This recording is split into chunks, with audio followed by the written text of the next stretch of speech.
iyi ni inkuru nziza dufite urubuga duhuriraho tukiga tukidagadura. Ni urubuga nishimira kuganirizaho namwe ntabasha kubona imbonamubone. Nishimira kubona byibuze hari bake inkuru zanjye zihinduye. Turi saa 12 za mu gitondo ni igihe cyo gutangira kujya muri gahunda zacu z'umunsi. Gusa mfashe umunota umbagezeho ubutumwa bushobora kugira icyo buhindura mu buzima bwanyu. Reka uyu munota ubu winduka mu buzima bwacu twumva aya magambo. Ntugakine n'amarangamutima y'umuntu kugira ngo wishime. Ushobora kuzabona ibyishimo by'akanya gato, ariko uwo muntu uzamubura by'iteka ryose. Invest in yourself.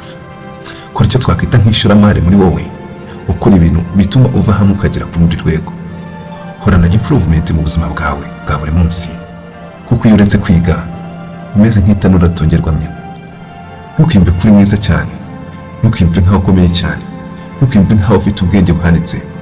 Ntugatekereze ko abo bose bakugaragiye ubarenze, kuko isaha n'isaha icyo wibwira kuzi uzasanga hari undi muntu uzi kugikora neza kukurusha. Ntukimbe nkaho kandi utari mwiza bihagije, kuko iyo wiyumva nk'umunyantege nke byorohera abandi kuko ubona nk'umunyantege nke bagahera ko bagufata uko. Ntukitakaze icyizere. Icyizere nicyo kitubashisha kunyura muri ibyo bihe bigoye, tukabicamo twemye, tukabivamo gitware. Ntugatekereze ko amahirwe azaza agusanga aho wicaye. Kenshi bidusaba gushakisha amahirwe aho yaba ari hose, tugerageza ibishoboka byose ngo tuyabone. Reka kuba umusabirizi wayo, ahubwo umuhigi wayo. Ndavuga amahirwe.